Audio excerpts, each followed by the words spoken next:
I didn't think anything about that evening was unusual at first. The same table, the same rhythm. Plates passed, small complaints about the day. My father asking questions that weren't really questions. I answered them the way I always did, carefully, without inviting anything deeper. I had been helping my sister for months. It started as something small, covering a bill, then another. She said it was temporary. I didn't press. It felt easier not to. Halfway through dinner, she mentioned a beach, not in detail. Just a passing comment about how the water had been clearer than expected. Someone asked where, and she named a place I knew wasn't cheap. My mother reacted with interest, my father with approval, like this was something to be proud of. I waited, thinking maybe I'd misunderstood. But then she pulled out her phone, scrolling through pictures, sunlight, white sheets, a balcony view that didn't belong to someone struggling. No one looked at me. It wasn't anger at first, just a quiet misalignment. Something didn't fit anymore. I thought things were tight, I said, not loud enough to interrupt anything, but enough to exist in the room. She barely glanced at me. It was a short trip. That was it. No explanation, no acknowledgement. I felt something shift, not outwardly, not in a way anyone else would notice. Just a realization that I had been participating in something unspoken, not helping, enabling. I can't keep covering things, I said. This time it landed. My father put his fork down. Not hard, not dramatic, just enough to mark the moment. What do you mean, you can't? I didn't rush to fill the silence. I mean, I won't anymore. There was a pause, the kind that usually ends with me softening, clarifying, stepping back into place. But I didn't. My sister laughed slightly, like I was being difficult for no reason. It's not a big deal. My father looked at me. Steady, familiar. How dare you say no, he said. Not raised, not explosive, just firm, like something already decided.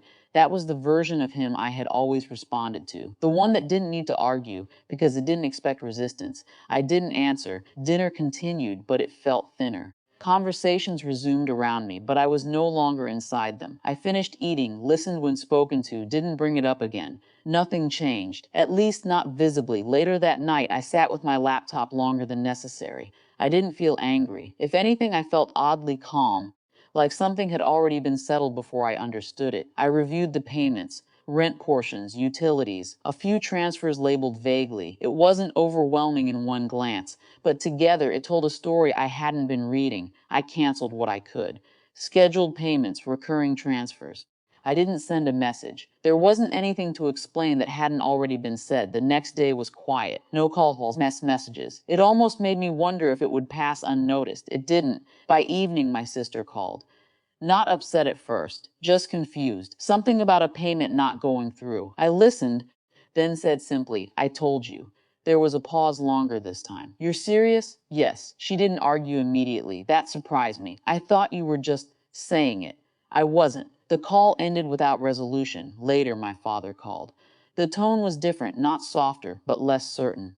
He asked what had happened, as if it were a misunderstanding. I stopped paying, I said. That's not how this works, he replied, but there was a hesitation underneath it. It is now. Silence. Not the controlled kind from dinner. Something looser.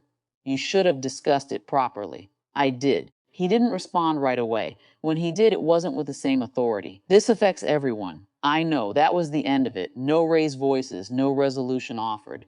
Over the next few days, things shifted in small, uneven ways. My sister messaged more carefully. Less assumption, more questions. My mother checked in without mentioning money at all. No one apologized.